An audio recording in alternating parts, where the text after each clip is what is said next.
consequence and how can we get that to connect with you?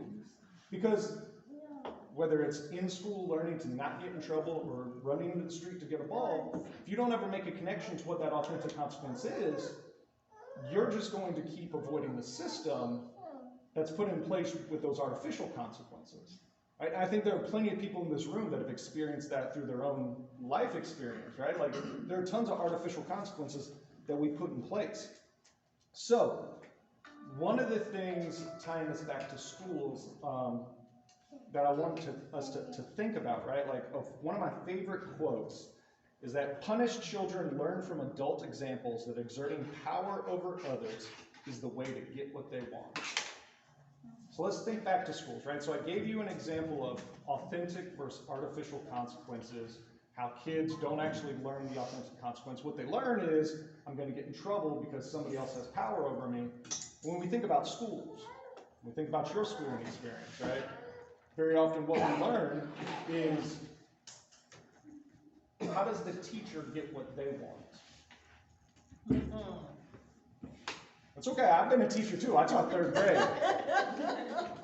How does the teacher get what they want? They exert authority over the children, right? What does that implicitly teach our children? They need to take charge. It teaches them if you want something, the way to get it is to hold power over others. Not to cooperate, not to take into consideration how others are feeling or what an authentic relationship between that classroom community is, or you and somebody else. Right? It's, I can do this. My man over here said he manipulated the situation. Right? So, we often see in schools that we create artificial consequences, right? Because the goal for often in schools is control. It's to control students, right?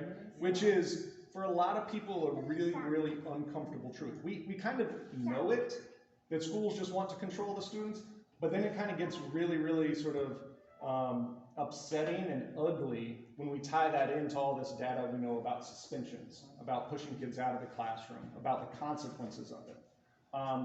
And I always talk to my students, and I love it with them, right?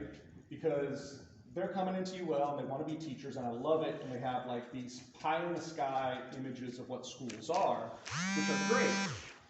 But they forget and they fail to realize that oftentimes, for some students, schools are places where harm is inflicted on children, right? We hear the stories about La Rosen, where we have 4-year-olds who are forced to go through a process, a dehumanizing process, right? Where they're 4 and they're put in this situation where it actually is like a prison.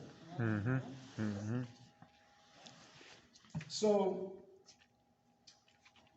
going off that, I think another thing that I mentioned to Chad and Jennifer is like the big question that we have in schools, right, over and over, is like, what do we teach children? Because I'm talking